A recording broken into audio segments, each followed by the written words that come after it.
All right. So what do we think of that one? I thought it was pretty interesting. And to me, this whole idea of environmental justice, so often when you think of protecting the environment or environmentalism, it's to protect the wildlife. So often you think about so that the birds and lions can still stay with us, and we have clean air and clean water for them, and the water should be clean, and all of those things are true and important, but it's really important to also think about the fact that people need these things and everybody should have equal access to them.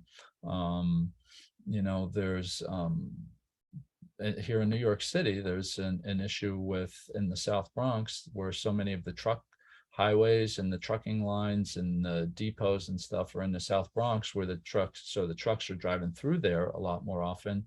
And possibly, probably as a result, the asthma rates are a lot higher in the South Bronx, um, which isn't really fair necessarily that that neighborhood should have to bear the costs of all these trucks coming and bring us the food that we want, and Amazon goods and whatever is coming on these trucks, the things that we all enjoy in the city, but that neighborhood takes on the cost a little bit. So, as we go forward, it's worth keeping this idea of environmental justice in mind, and the fact that other people, especially, and it oftentimes comes down to money, of course, that those groups shouldn't have to bear the costs for what the rest of the city can enjoy, essentially. And that kind of is what speaks to this idea of environmental justice. And we'll be talking about it more tomorrow when we go to North River Wastewater Treatment here in Harlem, because that is an interesting part of that story, as well as all the technical stuff that goes on there.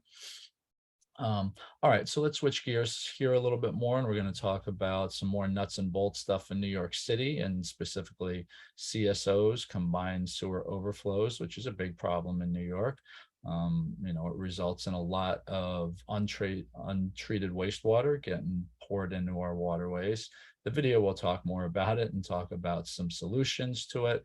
And as you watch the video, kind of keep in mind and look at all of the jobs that people have, and these are future jobs and they're going to be around, especially as climate change happens, and these CSO events that they talk about in the video happen more often, become more frequent. So just sort of keep in mind, and you'll see some people talking, and you'll see some jobs for the future, let's say. Okay, well, let's watch the video and we'll come back and talk about it.